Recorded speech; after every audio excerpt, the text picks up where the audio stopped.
México viven más de 500,000 de Dreamers que decidieron o tuvieron que regresar al país que los vio nacer pero no crecer.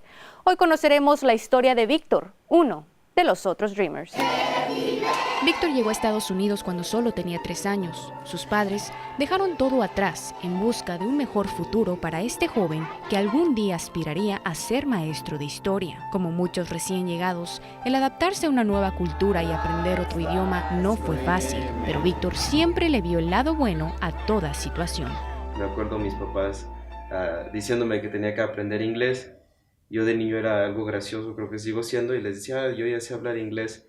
Y para mí en ese entonces hablar inglés era hablar con un dialecto de americano, ¿no? La sopa está fría. Y según yo con eso ya era hablar inglés. Rápidamente Víctor logró habituarse a las costumbres americanas.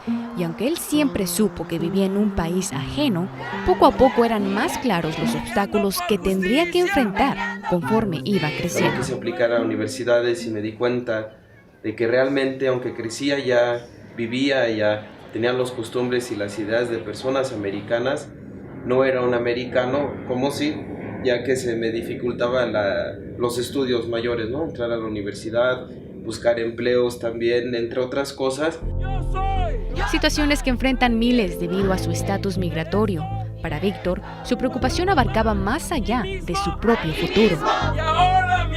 Siempre estaba el miedo presente, no tanto en mí, porque yo me sentía algo seguro, sino más por mis papás, que yo sabía que ellos, a lo mejor el país no era tanto de ellos como yo lo sentía que era mío.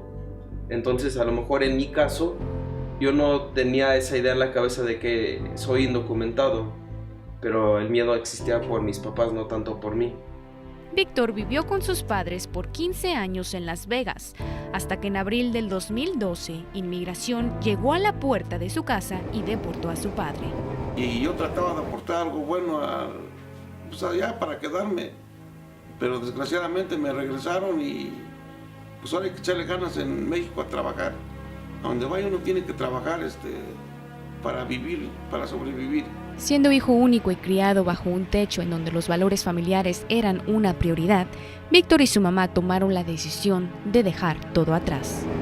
Tuvimos la oportunidad y todo el mundo nos decía que nos quedáramos, mi hijo y yo, pero afortunadamente somos 3 personas y siempre hemos convivido los 3. Entonces no era justo de que nosotros nos quedáramos allá y él estuviera aquí. Entonces, sin pensarlo, pues decidimos en venirnos. 2 días después de que Víctor saliera de la preparatoria, partieron hacia México, el país que lo vio nacer y en el que tenía que volver a encontrar un nuevo sueño, comenzar de nuevo. Al regresar era un país extranjero, e incluso recuerdo contarle a mi mamá y a mis amigos que se supone que este es mi país de casa, ¿no? De donde yo vengo, mis raíces y todo, pero me sentía más como extranjero en México que en Estados Unidos. Los últimos 3 años en Puebla, México no han sido fáciles, pero la unidad familiar que hizo que emigraran a Estados Unidos y que se regresaran a México es la misma que le ha dado fuerzas para salir adelante y dentro de 1 año y medio graduarse de la universidad como maestro de inglés. Para mí lo importante era que ningún país, gobierno o política me dijera, en este momento ya es hora de que dejes a tus papás. Esa decisión siento que me pertenece a mí y a mí nada más. Un Dreamer con una vida dividida por la frontera. Más adelante veremos cómo un libro ha logrado formar lazos entre jóvenes que no se sentían ni de aquí ni de allá. Pues hablan inglés súper bien, tienen muchas habilidades, saben la cultura. Entonces los call centers están contratando a esos jóvenes deportados y retornados para trabajar allí, y empecé a hablar con ellos y realmente en el proceso de hacer las entrevistas profundas me dio cuenta que esas historias urgen para Estados Unidos y para México. Historias que inspiraron a Jill Anderson a escribir el libro Los Otros Dreamers, con el propósito de que la voz de estos soñadores sea escuchada. Alrededor del libro se ha formado una comunidad de jóvenes que van exigiendo a veces en grupos, a veces de manera individual.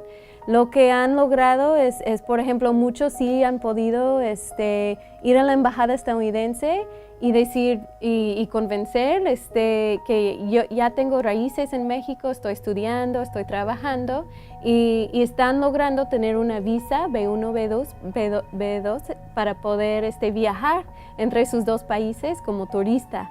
Otro reciente logro fue que el gobierno de México aprobó un cambio en el reglamento del apostillado y traducción oficial de los documentos académicos. La idea de este cambio es justo para facilitar esos procesos y para esos jóvenes que quieren entrar a la licenciatura, tanto en las universidades, que muchas veces no están parte de la SEP, pero pueden exigir que las universidades reconocen sus estudios bajo esta nueva norma. Una norma que de haberse implementado hace 5 años hubiera beneficiado a Magdalena Loredo Ventura, quien tras terminar la preparatoria en Georgia y verse estancada por la falta de un seguro social, su pase a la universidad, tomó la decisión de regresarse a México en el 2008. Llego yo a San Luis Potosí a las 3 de la mañana en una van, una camioneta, y ahí es donde empieza mi vida en México.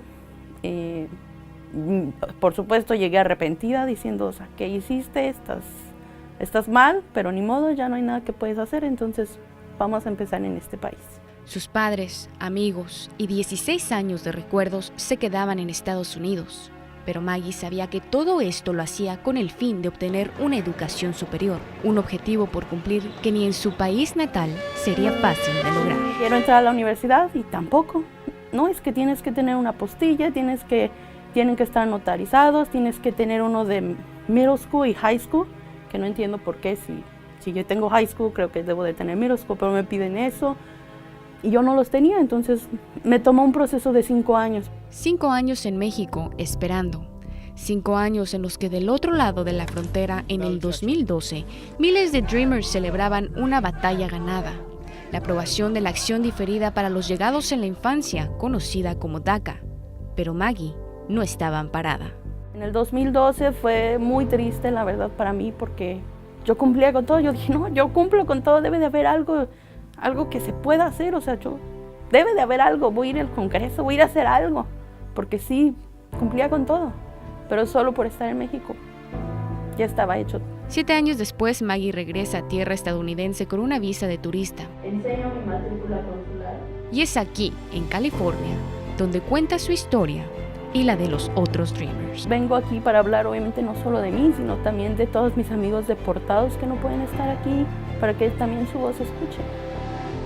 Aunque el gobierno de México aprobó un cambio en el reglamento del apostillado y traducción de los documentos oficiales académicos hace unos meses, aún falta capacitación tanto del personal de los consulados mexicanos en Estados Unidos como en las escuelas y el mismo gobierno mexicano para así poder asesorar a los otros Dreamers. Nos vemos más adelante.